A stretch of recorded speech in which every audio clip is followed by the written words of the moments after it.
Welcome to Neo Nexus. Please subscribe and hit the bell icon for more updates. Tonight we examine how the once friendly US-Canada relationship has unraveled into a bitter diplomatic crisis. What began as a trade disagreement has escalated into anger, retaliation, and a surge of nationalistic pride on both sides. The rhetoric has grown hostile, impacting businesses, families, and entire communities. Decades of partnership, joint military operations, seamless trade, have given way to accusations and ultimatums. The world is watching as these two allies navigate a historic low, with trust replaced by suspicion. We'll break down the policies that ignited this firestorm, the Canadian response, and the real financial pain for American businesses. This is more than a political headline. It's a cautionary tale about how fragile international relationships can be. Let's dive into how it all began. To understand today's animosity, we go back to early 2025. The Trump administration imposed sweeping 25% tariffs on Canadian imports, citing national security and unfair trade practices. This broad move shocked industries reliant on cross-border trade, from manufacturing to agriculture. The White House argued Canada had long taken advantage of the US, a claim widely disputed by economists. For Canada, the tariffs felt like an attack on sovereignty, not just economics. Ottawa's initial shock quickly turned to resolve, preparing retaliatory tariffs targeting key American products. The tit-for-tat trade war began, with Canada determined to defend its interests. The stage was set for unprecedented fallout. Canada's retaliation sparked fury in the White House. Instead of forcing Canada to concede, the counter-tariffs hardened President Trump's resolve. U.S. Ambassador Pete Hoekstra revealed the president viewed Canada's defiance as a personal affront. The administration's language shifted from partnership to open hostility, casting Canada as an adversary. The dispute morphed from economic disagreement to a battle of wills, driven by personal anger. Any compromise now risks being seen as weakness, making diplomacy difficult. Analysts agree, this is no longer a standard trade dispute but a deeply personal conflict. Both sides are digging in for a prolonged fight. Canada's response wasn't just official, it became a grassroots movement that swept across the country.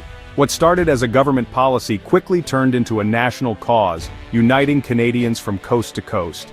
People of all ages and backgrounds rallied together, determined to make their voices heard and support their local industries. Provincial liquor boards took swift action, halting all purchases of American wines and spirits. This move effectively shut down a massive market overnight, sending shockwaves through the industry.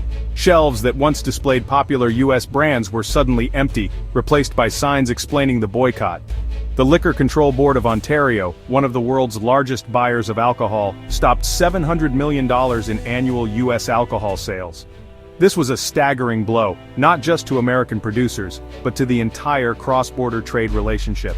In just 6 months, U.S. liquor exports to Canada plunged by 62%, while wine exports dropped an even more dramatic 67%. Warehouses filled with unsold American wine, and export graphs showed a sharp, unmistakable decline. California wineries, which had long relied on Canadian customers, lost $173 million in export revenue almost instantly. The sudden loss left barrels idle and loading docks eerily quiet as orders dried up overnight. But the boycott didn't stop with official channels. Canadian consumers and tourists joined in, choosing local products and deliberately avoiding American brands and destinations. The movement became a point of national pride, with people sharing tips on supporting Canadian businesses. The message was clear. If the U.S. treats Canada as an adversary, Canadians will respond in kind. Protest signs and Canadian flags filled liquor stores, reinforcing the sense of unity and determination. The alcohol boycott quickly became a potent symbol of resistance and economic leverage. News headlines captured the national mood, and crowds raised glasses of local wine in solidarity, celebrating their collective action. Meanwhile, American producers faced mounting losses, with unsold stock piling up and tasting rooms growing emptier by the day. The once thriving export business was suddenly in crisis. The impact was immediate and severe, sending a powerful message about the strength of collective action and the deep ties between trade and national identity. When the United States ramped up pressure, something remarkable happened across Canada.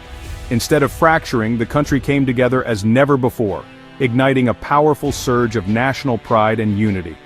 From coast to coast, Canadians of all backgrounds found themselves united by a common purpose: to stand strong in the face of outside pressure. The phrase "elbows up" quickly spread, becoming more than just a slogan. It was a symbol of defiance, resilience, and the uniquely Canadian spirit of standing together.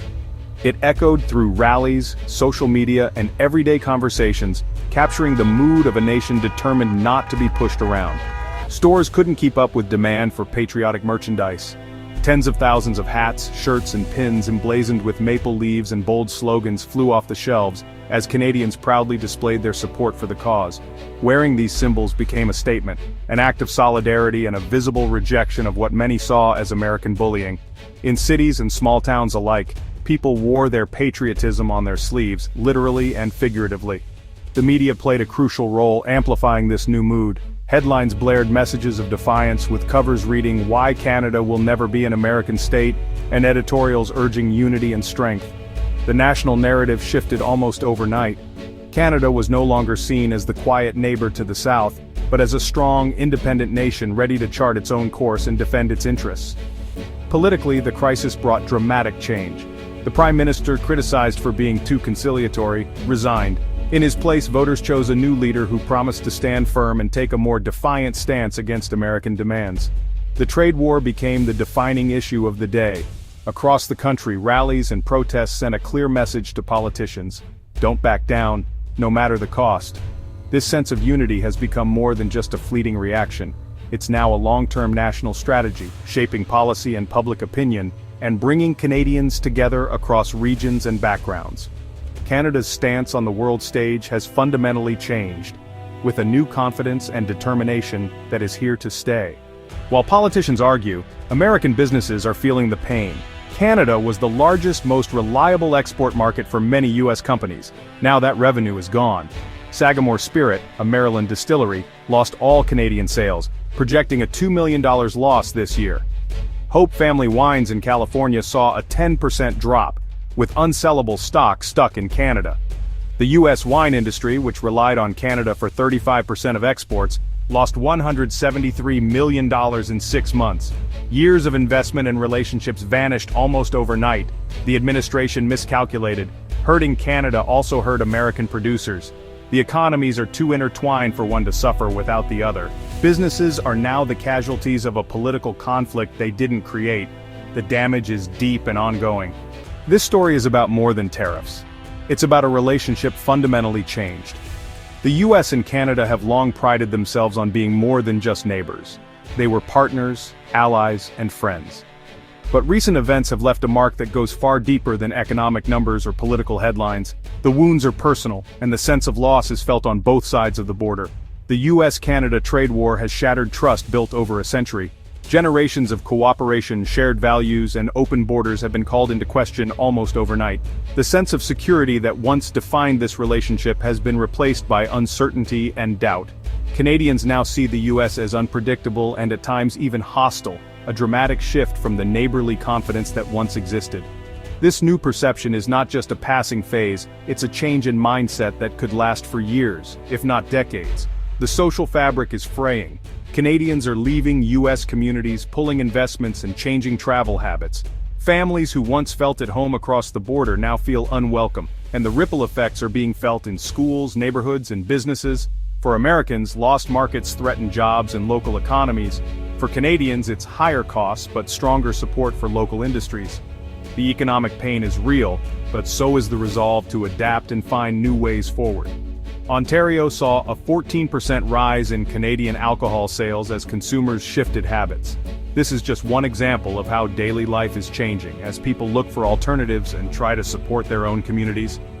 Supply chains and consumer behavior are realigning, possibly for good. Businesses are rethinking their strategies, and shoppers are making different choices, all in response to a new reality. The world is reminded how quickly politics can disrupt everyday lives. What once seemed stable and predictable can change in an instant, leaving ordinary people to pick up the pieces. The once stable US-Canada partnership is now marked by suspicion and division. The sense of unity that defined the border for so long has been replaced by barriers, both physical and emotional. The path forward is uncertain, but the scars are real and lasting. Healing will take time, and the memories of this rupture will shape the relationship for generations to come.